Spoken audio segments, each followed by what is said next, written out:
A very useful function, not in its own right, but for its usefulness in what it can provide to other functions, is the match function. Now it does have its drawbacks, but taking those drawbacks aside, it is still a useful function. What effectively it allows you to do is to check an item against the list, and it will tell you where in the list it appears. Taking our sales staff working file, if we wanted to search for a text value in the employee list, we could put that employee here, like a bit of a search criteria, and then in the row here, it will return which row in that list it appears in by using the match function. So equals match, open brackets. What am I going to look up in my list? Well, that's whatever's in that cell there, currently Mary. What's my lookup array? Well, it's that range there, which I happen to have given a name of employee. And then we have an optional match type, which for a straightforward text match, we don't actually need. So I'm going to close the brackets. So it's going to look in the employee list and tell me where Mary appears in that list relative to the start of the list. So effectively the first position is 1, the second is 2, the third is 3, etc. So return, and it tells me that Mary appears at row 74. Well, I can see her in row 6. So although she's in 7, she's in row 6 of the data. And if we scroll down to see what's in row 74, which is Excel 75, it's actually Kelly. Now the reason for that is because we haven't made use of the optional match type which we need here, and that is to say that it has to be an exact match. We can't go off looking for close matches. It's got to be exactly what I put in the search box. So that's a 0. And then if we return, we find it then tells us that Mary is in row 6.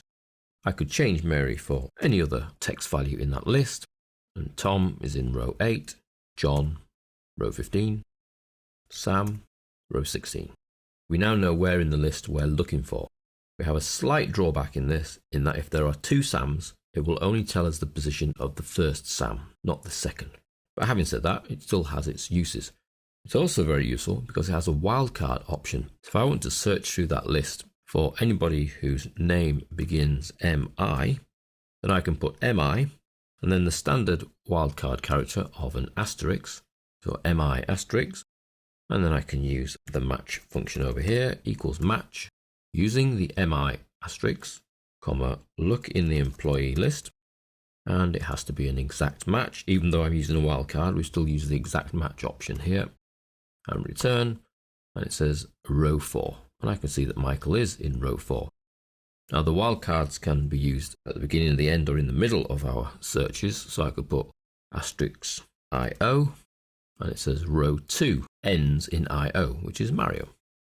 So that's with the wildcard in there. You can even use a question mark for a single wildcard character. So I could put MA question mark IO, and it will return the first matching data in the list, which happens to be Mario.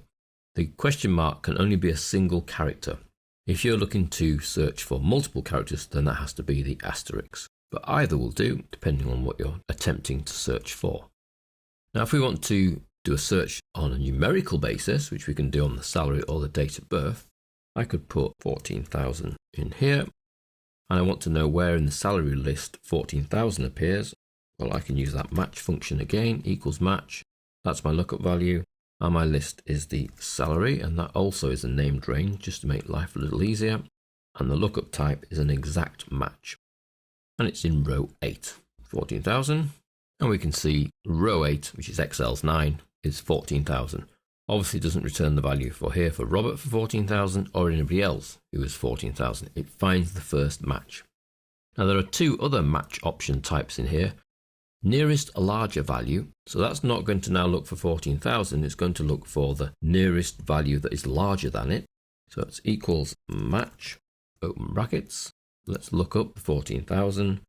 We're going to look that up in the salary named range, and my match type is one where the value that gets found is greater than the search option. So it's the value that's greater than 14,000. And return, and it returns row 1. And in fact, we're right, row 1 is greater than 14,000. Nearest smaller value equals match, open brackets, 14,000, comma, salary range, and we go less than, so the value is less than 14,000. and it returns row 12, which is there, 9,5, which is less than. But it's not necessarily the nearest smaller than, because 13,250 is closer. There is a secondary drawback here to using the nearest larger and the nearest smaller values, in that the data you're searching through must be sorted. So we would need to sort this data by the salary. Let's go to smallest to largest, and then you'll see we get an NA in the nearest larger value, but the nearest smaller value works out. So it comes down the list to find 14,000, and it says the nearest smaller value is in row 23. Row 23 contains 14,000. So the nearest smaller value is actually the same value because it's just gone to the next cell. If we go and sort the other direction, because you'll notice the nearest larger value has gone NA, so let's go largest to smallest. The nearest larger value falls into row 77, which is 78 XLYs, and again 14,000 because the values are the same. Let's just change so that there aren't two 14,000. Let's go 14,100. And then the nearest larger value will be 78. And if we sort ascending, row 22 is now the nearest smaller value. So we can see that the nearest smaller and largest does not really work very well where there's repeating values. This match function is useful for returning the index, and personally I would stick with exact matches. So we can use text and numeric exact matches to find out in the list where something is. Then the only drawback you need to worry about is the fact that it only finds the first occurrence in the list. But most of the time, that's the value you're trying to achieve anyway. So you might use the match embedded inside a VLOOKUP formula or a HLOOKUP formula to help further look up the right item that you're trying to achieve.